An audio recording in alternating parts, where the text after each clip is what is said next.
What's up guys, LeopoldTheBrave here, and are you tired of getting crushed online? Well that's good, because I'm about to learn you how to play Crash Team Racing like the best of them. I can't do snarky.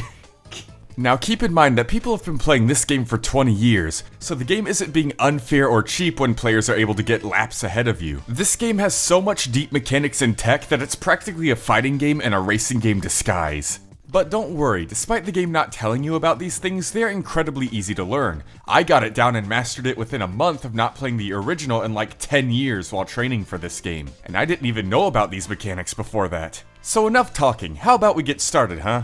First up, the reserve system and flames. One at a time though, one at a time. The reserve system is actually something you've probably been using without even realizing it. Do you know how to drift boost? If not, simply hold the shoulder button to start drifting, and then once your tires start glowing or the meter in the bottom right corner turns red, tap the other shoulder button to do a drift boost. You can do 3 within one drift. This is the base and backbone of the reserve system. You want to be drift boosting at every possible opportunity you can make, not just at sharp turns. Now what is the reserve system? When you wait until your boost meter is completely full, or until all of your tires are glowing, not just the outsides, to boost, it saves up a little extra in your reserves, so the next time you pull off another drift boost or go over a boost pad, the boost will last longer. And there's no cap to it either, it just keeps growing and growing. Look how long I'm able to keep this boost without drift boosting because all of the drift boosts I had done beforehand.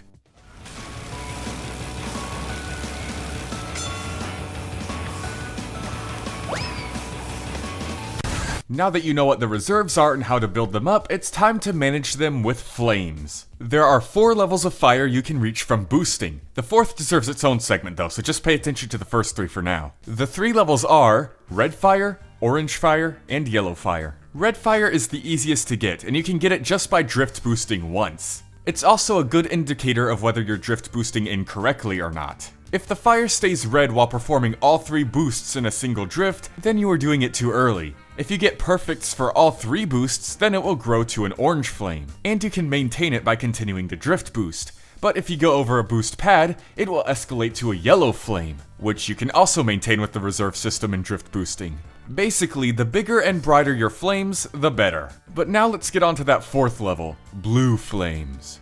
Now you may have noticed, but not really paid too much attention to it, that when you go over certain ramps, the fire coming out of your cart will change to a whitish or bluish color. And that's what we call blue flames, or ultimate sacred fire if you're a veteran player. If you see people use the letters USF while talking about this game, this is what they're referring to. Anyways, this flame is special, as in you can only get it by going over specific boost pads in the game. Some tracks don't have them at all, but a lot of them do. More often than not, they're giant ramps right before a huge jump. Now you may notice that once you get blue fire, it either runs out before you even hit the ground or right when you hit the ground. And that's because you didn't have reserves built up. If you do, you'll be able to maintain blue fire as well, and carry it as long as you can throughout the rest of the track until you either tap a wall or just run out of reserves. If you want to make sure you have plenty built up, you can even drift boost off the side of a blue fire ramp instead of jumping off. Blue fire is a whole new level of speed that's extremely tricky to maintain, but once you do, it's one of the most satisfying things in the world,